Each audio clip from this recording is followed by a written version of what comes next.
नमस्कार। आज हम बात करने वाले हैं नॉर्मल लेबर का ड्यूरेशन कितना होता है, कितने समय में नॉर्मल डिलीवरी होती है। मैं हूं डॉक्टर ज्योति मिश्रा, गायनेकोलॉजिस्ट, और आज मैं आपको बताने वाली हूं ऐसे क्या फैक्टर्स हैं जिनसे कुछ पेशेंट्स की डिलीवरी बहुत स्मूथली, बहुत फास्ट हो जाती है, किसी को 2-2 दिन लग जाते हैं। फर्स्ट फैक्टर होता है आपका पहला बच्चा है या आपका सेकंड या थर्ड चाइल्ड है। पहले बच्चे को हम लोग अपनी मेडिकल भाषा में प्राइमी कहते हैं। हम कहते हैं पेशेंट प्राइमी है, प्राइमी ग्रेविडा है, और जिनके ज़्यादा बच्चे हैं, सेकंड थर्ड है, उसको हम कहते हैं मल्टीपेरस है, मल्टीपेरस एंड प्राइमी पेरस।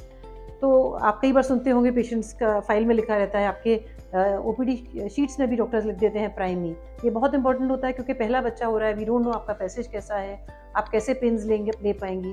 जबकि एक बार अगर नॉर्मल डिलीवरी होगी तो 95 to 99% normal delivery second time हो ही जाती है। अगर आप प्राइमी पेशेंट है, मतलब पहले ये बार आपकी डिलीवरी हो रही है, तो सारी स्टेजेस ऑफ लेबर आपकी जो हमारी मेडिकल भाषा में डिफाइंड है वो थोड़ी लॉन्गर है कंपेयर टू विमेन जिनकी सेकंड या थर्ड चाइल्ड है। उनकी डिलीवरी की सारी स्टेजेस थोड़ी सी फास्ट होती हैं। तो पहले समझते हैं ऐसी क्या स्टेजेस हैं। फर्स्ट स्टेज जहाँ पे कि रास्ता बंद था और फुल डायलिटेशन हुआ, जिसको हम फर्स्ट स्टेज ऑफ लेबर कहते हैं। जो प्राइमीज है, पहले बच्चा, उनका ये मैक्सिमम 12 घंटे तक हम इंतजार कर सकते हैं, पर आजकल के ज़माने में अच्छी दवाइयों के हिसाब से ये यूजुअली 6 to 8 आवर्स होता है। और जो मल्टीज़ हैं जिनका सेकंड या थर्ड चाइल्ड है, उसमें इसका ड्यूरेशन 6 to 8 आवर्स होता है। तो अगर कोई प्राइमी पेशेंट को 12 आवर्स लगते हैं रास्ते बंद से पूरा रास्ता खुलने में, ये नॉर्मल रेंज है। पर अगर उससे ज़्यादा लग रहा है तो हमको सोचना पड़ता है कि क्या कोई बच्चे का लाए एबनॉर्मल तो नहीं है, कोई और फैक्टर्स तो नहीं है जिसके कारण डायलिटेशन और ये लंबा प्रोसेस होता चला जा रहा है। Second stage of labour, full dilatation से लेके बच्चे के बाहर आने तक। जो प्राइमी है उनमें ये 2 आवर्स तक, अगर बच्चा वहाँ पे हमको दिख रहा है और बच्चा आने में 2 आवर्स लगते हैं तो ये नॉर्मल है। मल्टीज़ में ये काम 30 मिनट्स में हो जाता है। और थर्ड स्टेज ऑफ लेबर जहाँ प्लेसेंटा बाहर आता है, वो दोनों के लिए बराबर है 30 मिनट्स। 30 मिनट के अंदर प्लेसेंटा बाहर आ जाना चाहिए, अक्सर 15 मिनट्स में आ जाता है। आजकल हम लोग active management of third stage करते हैं जिससे पेशेंट का ब्लड लॉस कम से कम हो। उसमें इमीडिएटली कुछ इंजेक्शन देके हम प्लेसेंटा को धीरे धीरे बाहर निकाल देते हैं। तो अब चलते हैं क्या फैक्टर्स हैं कि हर पेशेंट का ये stages in spite of being a primi और मल्टी डिफरेंट हो सकते हैं। तो हमारा फर्स्ट फैक्टर था कि आप प्राइमी है या मल्टी है, ये डिसाइड करेगा कि आपकी टोटल ड्यूरेशन ऑफ लेबर कितनी है। नाउ नंबर 2, क्या आप नेचुरल पेन लेके आई हैं या आपका लेबर इंड्यूस किया गया है, पेन्स इंड्यूस किए गए हैं। अगर आप नेचुरल लेबर लेके आती हैं तो आपकी पॉसिबिलिटी है कि आपका लेबर ओवरऑल फास्ट होगा। अगर आपके पेन इंडक्शन किया गया है तो इंडक्शन में ही हम करीब 6-6 घंटे में जेल्स डालते हैं, जिसमें कि आपको 12 घंटे तो उसी में लग जाते हैं। या कोई और तरीका हमने यूज़ किया, ड्रिप का तरीका यूज़ किया, कुछ वेजाइनल टैबलेट्स यूज़ किया।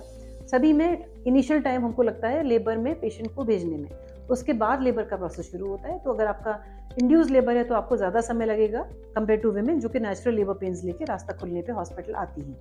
पेशेंट्स हमसे पूछते हैं लास्ट में कि मैम बच्चा नॉर्मल होगा या सिजेरियन से। इसका अंदाज हमको पड़ता है अराउंड 36-37 वीक्स के आसपास। तब अगर बेबी का अगर हेड नीचे आ गया है, जैसे ये बच्चे का सिर है, ये क्योंकि हार्ड है, ये सॉफ्ट और ये बॉडी सॉफ्ट है, तो हेड अगर निकल गया तो सॉफ्ट बॉडी तो ऐसे होके आ ही जाएगी। इसलिए ज़रूरी है जानना कि बेबी का हेड बोन्स के अंदर गया है कि नहीं, जिसको हम कहते हैं फिक्सिंग ऑफ हेड। हम कहते हैं हेड फिक्स हो गया। पेशेंट्स भी हमसे कई बार जो जानते हैं, जिन्होंने थोड़ी नॉलेज गेन की है through what ever media, they ask us ma'am fix हुआ कि नहीं, फिक्स हुआ कि नहीं। अगर पहला बच्चा है और हेड फिक्स हो गया है तो उम्मीद बहुत ज़्यादा है कि आपका नॉर्मल लेबर हो जाएगा। जब हेड फिक्स हो गया तो वही फिर यूट्रस के माउथ पे पुश करेगा और आपको नेचुरल पेन्स भी इंड्यूस करेगा। जिनका हेड ऊपर फ्लोटिंग रहता है, खास करके पहला बच्चा है, उनमें चांसेस ऑफ सिजेरियन थोड़े से ज़्यादा होते हैं। पर अगर आपका दूसरा या तीसरा बच्चा है, कोई मैटर नहीं करता कि हेड ऊपर है या नीचे है, क्योंकि लेबर पेन के साथ एक बार ये क्योंकि एक्सपीरियंस आप कर चुकी हैं, आपकी बॉडी यूज टू हो गई है इसको, नेक्स्ट टाइम बेबी का हेड नीचे आ ही जाता है। पर fixing of head is usually a welcome sign. इससे आपका पता चलता है कि नॉर्मल के चांसेस अच्छे हैं और smoothly with in normal limits आपका डिलीवरी हो जाएगी। एक और चीज़ जो डॉक्टर एसेस करते हैं लास्ट क्लास में, आपके 38-39 वीक्स के आसपास डॉक्टर इंटरनल चेकअप करते हैं एंड दे मेक आउट कि आपकी बोन्स का कैसा शेप है, कोई बोनी प्रोमिनेंसेस तो नहीं है जो बच्चे के सिर को नीचे आने में हिंडर करेंगी, कोई ग्रोथ तो नहीं है, कोई ऐसा वेजाइनल लीजन तो नहीं है जिसके कारण हम आपको नॉर्मल डिलीवरी ना अलाउ करें। तो ये सारी कंडीशंस हमको बताती हैं कि आपका पैसेज कैसा रहेगा, आपका नॉर्मल लेबर होने की चांसेस है या नहीं है, और प्रोलॉन्ग लेबर होने की चांसेस तो नहीं है। अब आप सोचेंगे कि जब मैं लेबर में चली गई हूँ, लेबर पेन्स तो मेरे शुरू हो गए हैं, अब मुझे कितना समय लगेगा। जैसा मैंने आपको ड्यूरेशंस बताए, जब डॉक्टर आपको एसेस करते हैं, अगर आप लेबर पेन्स आपको अच्छे आ रहे हैं तो आपका डायलिटेशन अक्सर हमको 0 to 3 सेंटीमीटर के बीच का मिलता है। हम कहते हैं 1 सेंटीमीटर, 1 फिंगर भी कई बार कहते हैं, 1 finger is equal to 1.6 centimetre. तो अक्सर ये लेटेंट फेज ऑफ लेबर होता है। फर्स्ट स्टेज को भी 3 पार्ट्स में डिवाइड किया गया है। इसमें 0 से 10 सेंटीमीटर तक डायलिटेशन होने वाला है। तो 0 to 3 को हम कहते हैं लेटेंट फेज। अगर आप कर्व देखेंगे तो ये साइनसॉइडल कर्व होता है, ऐसा करके peak rise and then again slowing. उसके बाद जो second part of first stage ये जब आपका पेन एकदम बढ़ेंगे 4 to 9 सेंटीमीटर, उस समय आपका बहुत फास्ट प्रोग्रेस होगा। That will be at a rate of about 1 to 1.5 centimetres per hour. एक एक घंटे में 1-1 सेंटीमीटर बढ़ना चाहिए। इसी में कई बार पेशेंट्स का बैग रप्चर हो जाता है ड्यूरिंग कॉन्ट्रैक्शंस, कभी कभी फुल डायलिटेशन होने के बाद बैग रप्चर होता है। एक और फैक्टर जो मैटर करता है कि आपका कितना ड्यूरेशन है, आपका बैग अगर लेटर स्टेज में रप्चर हुआ तो अक्सर रिलीज ऑफ प्रोस्टाग्लैंडिन्स होते हैं, कुछ केमिकल्स रिलीज होते हैं तो लेबर को फास्ट करने में हेल्प करते हैं। तो बैग रप्चर होने से भी कई बार पेशेंट अगर 6-7 सेंटीमीटर्स है तो डॉक्टर्स इंटेंशनली आपका बैग रप्चर करते हैं जिससे कि लेबर फास्ट हो जाए। और उसमें हमको एक और चीज़ मिलती है देखने के लिए कि बच्चा स्ट्रेस में तो नहीं है। अगर आपका पानी जो निकलता है जिसको हम लाइकर कहते हैं, अगर वो क्लीन है मतलब बच्चा ठीक है और हम अगले कुछ घंटे वेट कर सकते हैं। पर अगर बच्चे ने अंदर पॉटी की है, ग्रीन कलर का पानी आता है which is called meconium staining, इसका मतलब सिजेरियन की शायद ज़रूरत इमीडिएटली पड़ जाए। तो डॉक्टर आपको बताएंगे कि बच्चे ने पॉटी किया है, आपका हमको ऑपरेशन से बच्चा निकालना पड़ेगा। एक और चीज़ मैटर करती है कि आपका लेबर बहुत लंबा ना हो, नॉर्मल स्टेज से भी थोड़ा फास्ट हो जाए, कि आपने कितनी physical activity towards specially towards the later months of pregnancy की है। अगर आप एक्टिव रही हैं, आपने एक्सरसाइजेस की हैं और अपना काम खुद करती आई हैं तो पॉसिबिलिटी है कि आपका नेचुरल लेबर भी स्टार्ट होगा और आपकी डिलीवरी भी स्मूथ होगी। पर अगर आप काफ़ी सीडेंट्री लाइफस्टाइल है आपकी, बैठ के रहने वाली, तो फिर चांसेस थोड़े कम हो जाते हैं। एक बहुत इंटरेस्टिंग बात हम लोग पाते हैं जब हम मेडिकल कॉलेजेस में थे, we were dealing with lot of socio economically lower class of patients, मतलब जो कि थोड़ा सा वीकर सेक्शन ऑफ सोसाइटी है, जहाँ पे कि लेबर क्लास हुआ, गांव में लेडीज़ जो खुद अपना सारा फार्मिंग वगैरह में हेल्प करती हैं, उनकी डिलीवरीज खटाखट होती है। They just come and they deliver very fast. जबकि हम अपर क्लास में जितना जितना हम कॉर्पोरेट से मूव कर रहे हैं, वहाँ patients usually they are pampered a lot, उनकी फिजिकल एक्टिविटी कम है, तो वो फास्ट लेबर हमको बहुत अब रेयरली देखने को मिलता है जो हमने मेडिकल कॉलेजेस डेज में गवर्नमेंट हॉस्पिटल्स में देखा था। तो this is probably one of the drawbacks जो आजकल इतना सब कुछ मैकेनाइज्ड होता जा रहा है और इंटरनेट हर चीज़ हमारी कर देता है, AI कमिंग नाउ।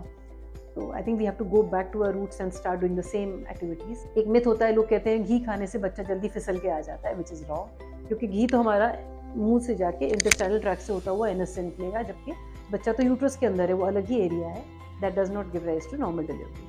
आपका वजन ज़रूर ज़्यादा बढ़ जाएगा। तो आज हमने इस वीडियो में बात की कि नॉर्मल ड्यूरेशन ऑफ लेबर क्या होता है और उसमें क्या क्या फैक्टर्स हैं जिससे कि किस किस में फास्ट होता है और किस किस में लेट होता है। मल्टीपैरस पेशेंट में कई बार बहुत माइल्ड पेस धीरे धीरे चलते रहते हैं, फिर भी वी आर 95% श्योर के नॉर्मल होने वाली हैं, तो हम उनको सारा जो पॉसिबल है मेडिकली वो हम सारे एफर्ट्स करते हैं और patients 95 to 99% they deliver normally. चाहे शुरू में लग रहा हो कि इनको पेन हल्की है, पर अचानक से उनके पेन आते हैं, सडनली बेबी बाहर आ जाता है। तो मल्टीपैरस पेशेंट्स को हम सलाह देते हैं घर में बहुत देर ना रुकें, जब आपके पेन्स बढ़ने लगे हॉस्पिटल जल्दी ही आ जाए। ऐसा ना हो ऊपर लेते लेते रूम तक पहुँचते पहुँचते आपका बेबी आ जाए। जबकि फर्स्ट बच्चे में लोग डरे हुए बहुत होते हैं, उनको कुछ मालूम नहीं होता, मैं ऑफिस से कैसे पहुँचूंगा, मेरी वाइफ को पेन होगा तो कैसे आ पाएगी, हम 2 आवर्स दूर रहते हैं। वहाँ हम काउंसिल करते हैं, आपके पास काफ़ी समय होगा। फर्स्ट चाइल्ड में अगर आपको रुक रुक के 20-20 मिनट में 15-15 मिनट में पेन आ रहे हैं और तब भी हमारे पास काफ़ी समय होगा नॉर्मल लेबर नॉर्मल डिलीवरी कराने के लिए। तो प्लीज़ मेरे वीडियो को अच्छे से समझें और अगर आपके घर में परिवार में कोई डिलीवरी होने वाली है उनसे ज़रूर शेयर करें, क्योंकि आपको पता रहेगा कि लेबर पेन में कब हमको इमरजेंसी में जाना है और कब हमारे लिए हम वेट कर सकते हैं और हमारा एक्सपेक्टेड ड्यूरेशन ऑफ लेबर क्या होने वाला है। मैं हूं डॉक्टर ज्योति मिश्रा, गायनेकोलॉजिस्ट, और अगर आपको मेरी वीडियोस पसंद हैं तो please like and subscribe to my channel and share my videos. Thank you and good bye till then.